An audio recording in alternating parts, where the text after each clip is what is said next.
Welcome back to Kannada teacher YouTube ಚಾನಲ್ಗೆ ಸ್ವಾಗತ. ಬಹಳಷ್ಟು ದಿನಗಳ ನಂತರ ಮತ್ತೆ ನಾನು ತರಗತಿಗಳನ್ನ ಪ್ರಾರಂಭ ಮಾಡ್ತಾ ಇದ್ದೀನಿ.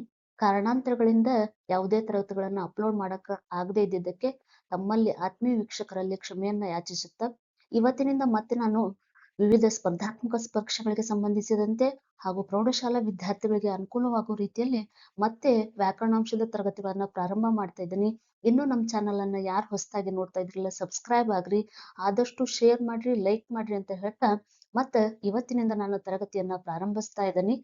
ಒಟ್ಟಾರೆಯಾಗಿ ಕನ್ನಡದಲ್ಲಿ ನಾನು ವರ್ಣಮಾಲೆಗಳಾಗಿರ್ಬೋದು, ನಾಮಪದಗಳು, ವಿಭಕ್ತಿ ಪ್ರತ್ಯಯಗಳು, ಸಂಧಿ ಇವುಗಳ ಬಗ್ಗೆ ನಾನೇನ್ ಮಾಡಿದ್ದೆ, ಇಷ್ಟು ದಿನದಲ್ಲೇ ಈ ತರಗತಿಗಳನ್ನ ಮಾಡಿದ್ದೆ. ಇವತ್ತಿನ ತರಗತಿಯೊಳಗೆ ನಾನೇನ್ ಮಾಡ್ತಿದ್ದೀನಿ, ಸಮಾಸದ ಬಗ್ಗೆ ಅಭ್ಯಾಸವನ್ನ ಮಾಡೋಣ. ಯಾವ್ದ್ರ ಬಗ್ಗೆ ಅಭ್ಯಾಸವನ್ನ ಮಾಡೋಣ? ಸಮಾಸದ ಬಗ್ಗೆ ಅಭ್ಯಾಸವನ್ನ ಮಾಡೋಣ. ಅಂದ್ರೆ ಸಂಧಿಗಳ ಬಗ್ಗೆ ನಾವೇನ್ ಮಾಡಿದ್ವಿ, ಅಭ್ಯಾಸವನ್ನ ಮಾಡಿದ್ವಿ. ಸಂಧಿಯಲ್ಲಿ 2 ವಿಧಗಳು ಬರ್ತಾವ. ಅಲ್ಲಿ ಕನ್ನಡ ಸಂಧಿಗಳು, ಸಂಸ್ಕೃತ ಸಂಧಿಗಳು. ಒಟ್ಟಾರೆಗೆ ಅವೆಲ್ಲ ಅಂಶಗಳ ಬಗ್ಗೆ ನಾವೇನ್ ಮಾಡಿದ್ವಿ, ಅಷ್ಟು ಸಂಧಿಗಳ ಬಗ್ಗೆ ಏನ್ ಮಾಡಿದ್ವಿ, ಅಭ್ಯಾಸವನ್ನ ಮಾಡಿದ್ವಿ. ಇವತ್ತಿನ ತರಗತಿಯೊಳಗೆ ನಾವೇನ್ ಮಾಡೋಣ, ಸಮಾಸಗಳ ಬಗ್ಗೆ ಏನ್ ಮಾಡ್ತಿದ್ದೀನಿ, ಅಭ್ಯಾಸವನ್ನ ಮಾಡ್ತಾ ಇದ್ದೀವಿ. ಹಂಗಂದ್ರೆ ಸಮಾಸ ಅಂದ್ರೇನು? 2 ಅಥವಾ ಅನೇಕ ಪದಗಳು ಅರ್ಥಕ್ಕನುಸಾರವಾಗಿ ಸೇರಿ ಮಧ್ಯದಲ್ಲಿರುವಂತಹ ವಿಭಕ್ತಿ ಪ್ರತ್ಯವನ್ನ ಲೋಪ ಮಾಡಿಕೊಂಡು ಒಂದು ಹೊಸ ಪದವಾಗುವುದಕ್ಕೆ ಸಮಾಸ ಅಂತ ಕರಿತೇವೆ. ನೋಡ್ರಿ, 2 ಅಥವಾ ಅನೇಕ ಪದಗಳು ಅರ್ಥಕ್ಕನುಸಾರವಾಗಿ ಸೇರಿ ಮಧ್ಯದಲ್ಲಿರುವ ವಿಭಕ್ತಿ ಪ್ರತ್ಯವನ್ನ ಲೋಪ ಮಾಡಿಕೊಂಡು ಒಂದು ಹೊಸ ಪದವಾಗುವುದಕ್ಕೆ ನಾವೇನಂತ ಕರಿತೀವಿ, ಸಮಾಸ ಅಂತ ಕರಿತೀವಿ. ಹಂಗಂದ್ರ ಸಮಾಸದಲ್ಲಿ ಬರುವಂತ ಮೊದಲೇ ಪದವನ್ನ ನಾವೇನಂತ ಕರಿತೀವಿ, ಪೂರ್ವ ಪದ ಅಂತ ಕರಿತೀವಿ. ಎರಡನೇ ಪದವನ್ನ ಉತ್ತರ ಪದ ಅಂತ.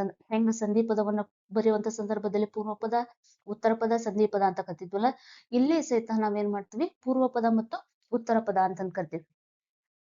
ಸಮಸ್ತ ಪದವನ್ನ ಬಿಡಿಸಿ ಬರುವುದಕ್ಕೆ ಏನಂತ ಕರಿತೀವಿ, ವಿಗ್ರಹ ವಾಕ್ಯ ಅಂತ. ಸಮಸ್ತ ಪದವನ್ನ ಬಿಡಿಸಿ ಬರೆಯುವುದಕ್ಕೆ ನಾವೇನಂತ ಕರಿತೀವಿ, ವಿಗ್ರಹ ವಾಕ್ಯ. ಉದಾಹರಣೆ ನೋಡ್ರಿ, ಉದಾಹರಣೆ ಮೂಲಕ ಏನಾಗ್ತೈತಿ, ನಿಮ್ಗೆ ಅರ್ಥ ಆಗ್ತೈತಿ. ಪೂರ್ವ ಪದ, ಉತ್ತರ ಪದ, ಅದನ್ನ ನಾವು ಬಿಡಿಸಿ ಬರ್ದೆ ಪೂರ್ವ ಪದ, ಉತ್ತರ ಪದ, ಸಮಸ್ತ ಪದ ಅಥವಾ ಸಮಾಸ ಪದ ಅಂತ ಕರಿತೀವಿ. ನೋಡ್ರಿ, ಇಲ್ಲಿ ಒಂದು ಉದಾಹರಣೆ ತೆಗೆದಿನಿ. ಅರಸನ ಪ್ಲಸ್ ಮನೆ ಅರಮನೆ. ಅರಸನ ಪ್ಲಸ್ ಮನೆ ಅರಮನೆ. ನೋಡ್ರಿ, ಇಲ್ಲಿ ಅರ್ಥ ನೋಡ್ರಿ, 2 ಅಥವಾ ಅನೇಕ ಪದಗಳು ಅರ್ಥಕ್ಕನುಸಾರವಾಗಿ ಸೇರಿ ಮಧ್ಯದಲ್ಲಿರುವಂತ ವಿಭಕ್ತಿ ಪ್ರತ್ಯಯ. ಇಲ್ಲಿ ನೋಡ್ರಿ, ಸಮಾಸದೊಳಗೆ ಏನಾಗ್ತಾವ, ವಿಭಕ್ತಿ ಪ್ರತ್ಯಯಗಳು ಬರ್ತಾವ. ವಿಭಕ್ತಿ ಪ್ರತ್ಯವನ್ನ ಲೋಪ ಮಾಡಿಕೊಂಡು ಒಂದು ಹೊಸ ಪದವಾಗುವುದಕ್ಕೆ ನಾವೇನ್ ಕರಿತೀವಿ, ಸಮಾಸ ಅಂತ ಕರಿತೀವಿ.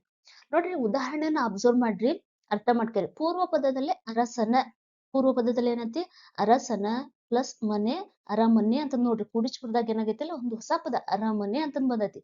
ಹಾಗಾದ್ರೆ ಪೂರ್ವ ಪದದಲ್ಲಿ ಅರಸನ, ನೋಡ್ರಿ, ಅರಸನ ಪೂರ್ವ ಪದದ ಕೊನೆಯಲ್ಲಿ ಏನೈತಿ, ಇಲ್ಲಿ ವಿಭಕ್ತಿ ಪ್ರತ್ಯಯ ಐತಿ, ಷಷ್ಠಿ ವಿಭಕ್ತಿ ಪ್ರತ್ಯಯ. ಅರಸನ, ಷಷ್ಠಿ ವಿಭಕ್ತಿ ಪ್ರತ್ಯಯ ಐತಿ.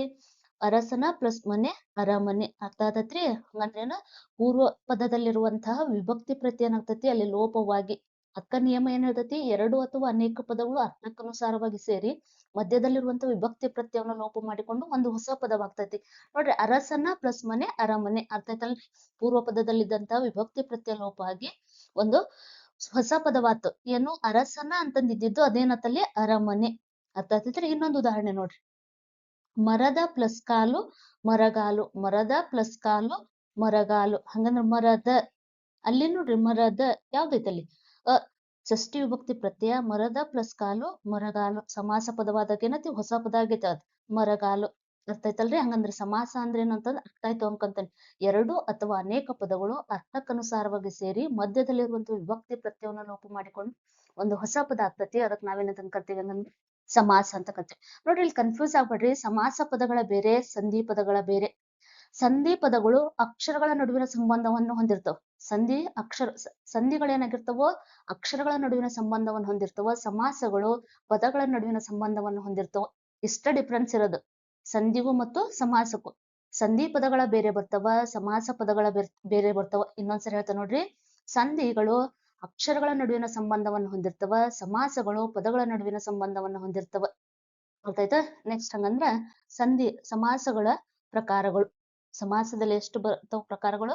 8 ಪ್ರಕಾರಗಳು. ಯಾವ್ಯಾವ ಹಂಗಂದ್ರ ತತ್ಪುರುಷ ಸಮಾಸ, ಕರ್ಮಧಾರಯ ಸಮಾಸ, ದ್ವಿಗು ಸಮಾಸ, ಕ್ರಿಯಾ ಸಮಾಸ, ಗಮಕ ಸಮಾಸ, ಬಹುರ್ವಿ ಸಮಾಸ, ದ್ವಂದ್ವ ಸಮಾಸ, ಅಂಶಿ ಸಮಾಸ. ಇವೆಂಟು ಏನಪ್ಪಾ ಅಂತಂದ್ರ ಸಮಾಸದ ಪ್ರಕಾರಗಳು. ಯಾವ್ಯಾವ ಸಮಾಸದ ಪ್ರಕಾರಗಳು ಹಂಗಂದ್ರ ತತ್ಪುರುಷ ಸಮಾಸ, ಕರ್ಮಧಾರಯ ಸಮಾಸ, ದ್ವಿಗು ಸಮಾಸ, ಕ್ರಿಯಾ ಸಮಾಸ, ಗಮಕ ಸಮಾಸ, ಬಹುರ್ವಿ ಸಮಾಸ, ದ್ವಂದ್ವ ಸಮಾಸ, ಅಂಶಿ ಸಮಾಸ. ಇವೆಂಟು ವಿಧಗಳು ಯಾವುದರ ಪ್ರಕಾರಗಳು ಹಂಗಂದ್ರ ಸಮಾಸದ ಪ್ರಕಾರಗಳು. ಇದ್ರ ನಂತರ ಏನ್ ಮಾಡೋಣಪ್ಪ ನಾವಂದ್ರ ನೆಕ್ಸ್ಟ್ ಕ್ಲಾಸ್ ಒಳಗ ತತ್ಪುರುಷ ಸಮಾಸ ಅಂದ್ರೇನು, ತತ್ಪುರುಷ ಸಮಾಸದ ನಿಯಮ, ಉದಾಹರಣೆಗಳ ಬಗ್ಗೆ ನಾವೇನ್ ಮಾಡೋಣ ನೆಕ್ಸ್ಟ್ ತರಗತಿ ಒಳಗ ಅಭ್ಯಾಸವನ್ನ ಮಾಡೋಣ. ಇನ್ನು ಯಾರು ನಮ್ಮ ಚಾನಲ್ ಅನ್ನ ಸಬ್ಸ್ಕ್ರೈಬ್ ಆಗಿಲ್ಲಲ್ಲ, ಸಬ್ಸ್ಕ್ರೈಬ್ ಆಗ್ರಿ, ಸಾಧ್ಯವಾದಷ್ಟು ಶೇರ್ ಮಾಡ್ರಿ, ಲೈಕ್ ಮಾಡ್ರಿ ಅಂತ ಹೇಳ್ತಾ ಇವತ್ತಿನ ತರಗತಿಯನ್ನ ನಾನೇನ್ ಮಾಡ್ತಾ ಇದ್ದೀನಿ ಮುಗಿಸ್ತಾ ಇದ್ದೀನಿ.